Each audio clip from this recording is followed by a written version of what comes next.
పవన్ కళ్యాణ్ పర్యటించిన నంద్యాల సభలో అపశృతి చోటు చేసుకుంది. మైక్ సౌండ్ సెట్ తల మీద పడడంతో పవన్ అభిమాని సిరాజ్ కు తీవ్ర రక్తస్రావమైంది. వెంటనే అతన్ని ఆసుపత్రికి తరలించే లోపే చనిపోయాడు. నడిగడ్డ ప్రాంతానికి చెందిన సిరాజ్ ఆటో డ్రైవర్ గా పనిచేస్తున్నాడు. సిరాజ్ కు కూతురు, 2 కొడుకులు ఉన్నారు. కూతురు దివ్యాంగురాలు.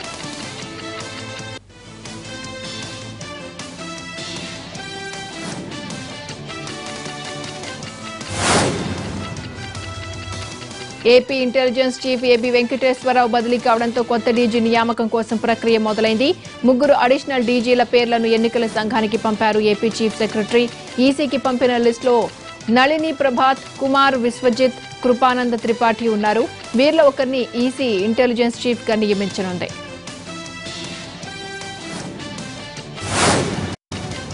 కందుకూరులో రోడ్ షో నిర్వహించారు వైఎస్ విజయమ్మ. గతంలో స్వల్ప తేడాతో అధికారం కోల్పోయామని, ఈసారి అలా జరగొద్దని మిమ్మల్ని వేడుకుంటున్నాను అన్నారు వైఎస్ విజయమ్మ.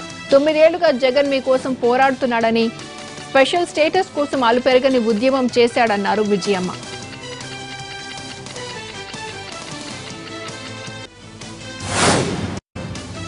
టీడీపీ నేత మాజీ ఎమ్మెల్సీ అరికెల నర్సారెడ్డి టీఆర్ఎస్ లో చేరారు. టీఆర్ఎస్ వర్కింగ్ ప్రెసిడెంట్ కేటీఆర్ నర్సారెడ్డికి గులాబీ కండువా కప్పి పార్టీలోకి ఆహ్వానించారు.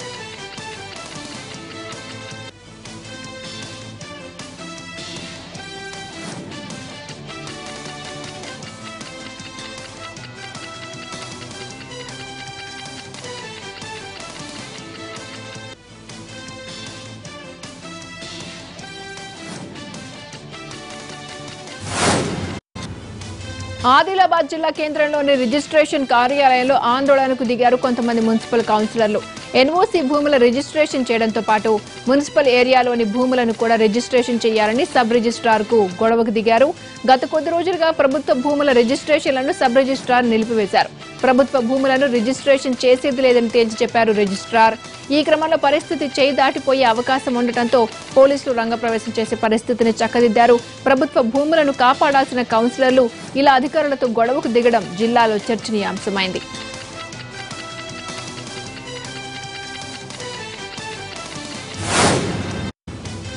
ఇరాక్ లో చిక్కుకున్న 12 మంది తెలంగాణ వారికి ఎట్టకేలకు విముక్తి లభించింది. వారంతా సురక్షితంగా స్వస్థలాలకు చేరారు.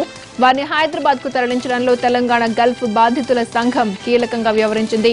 దీంతో వారు స్వస్థలాలకు చేరుకున్నారు. వారందరికీ తెలంగాణ జాగృతి అధ్యక్షురాలు కవిత తిరుగు ప్రయాణం కోసం విమాన ఛార్జీలు సమకూర్చారు.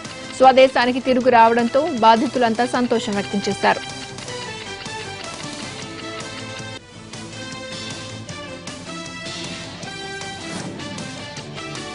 సార్ మేము తొవ్వే Narsing Rao sir, Kamareddy district Sadashivnagar mandal head quarter sir.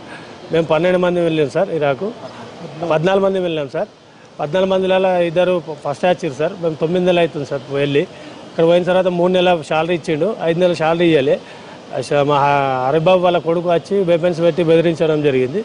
బాగా టార్చర్ చేసిండు. డబ్బులు అడిగినప్పుడల్లా వెపన్స్తోనే బెదిరించిండు. మాకు చాలా భయం అయింది. దాని ద్వారా మేము ఫేస్బుక్లో వసంత్ రెడ్డి గారి ఫోన్ కాంటాక్ట్ తీసుకొని వసంత్ రెడ్డి గారిని సంప్రదించినాము. సంప్రదిస్తే అతను మాకు ఎన్ఆర్ఐ వసంత్ రెడ్డి గారు స్పందించి మాకు ఇక్కడికి రావడానికి బాగా సహాయం చేశారు. తెలంగాణ జాగృతి అధ్యక్షురాలు కవిత మేడం గారు టికెట్స్ చేశారు. మాకు టికెట్ ఇవ్వడం జరిగింది. మరియు వసంత్ రెడ్డి అన్న గారు మొత్తం మాకు ఇక్కడ నుండి ఇంటి దాకా, ఇరాక్ నుండి ఇంటి దాకా వచ్చే వరకు మాకు అన్ని ఎంబసీ ద్వారా కానీ మాకు ఇక్కడికి రావడానికి, ఇంటి దాకా రావడానికి కూడా వసంత్ రెడ్డి గారు మాకు హెల్ప్ చేసి సజెషన్ ఇచ్చి ఎంబసీతో కూడా మాట్లాడడం జరిగింది.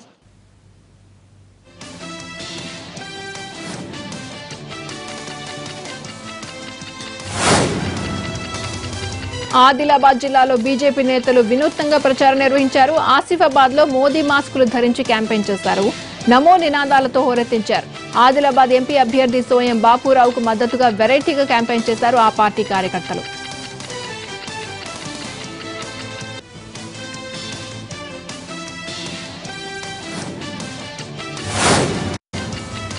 ఘటకేసర్ జాతీయ రహదారిపై ఓ కారు మంటల్లో దగ్ధమైంది. వరంగల్ కు వెళ్తున్న కారులో ఒక్కసారిగా పెద్ద శబ్దం రావడంతో ఇంజిన్ పేలి కారులో మంటలు పూర్తిగా వ్యాపించాయి. దీన్ని గమనించి కారులో ఉన్న వారు కిందకు దిగడంతో ప్రాణాలతో బయటపడ్డారు.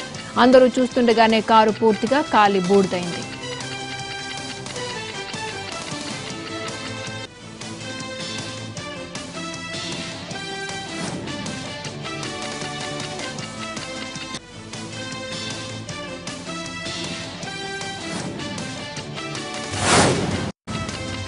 మాజీ మంత్రి సిద్దిపేట ఎమ్మెల్యే హరీష్ రావు ఎన్నికల ప్రచారంలో చిన్న అపశృతి దొర్లింది.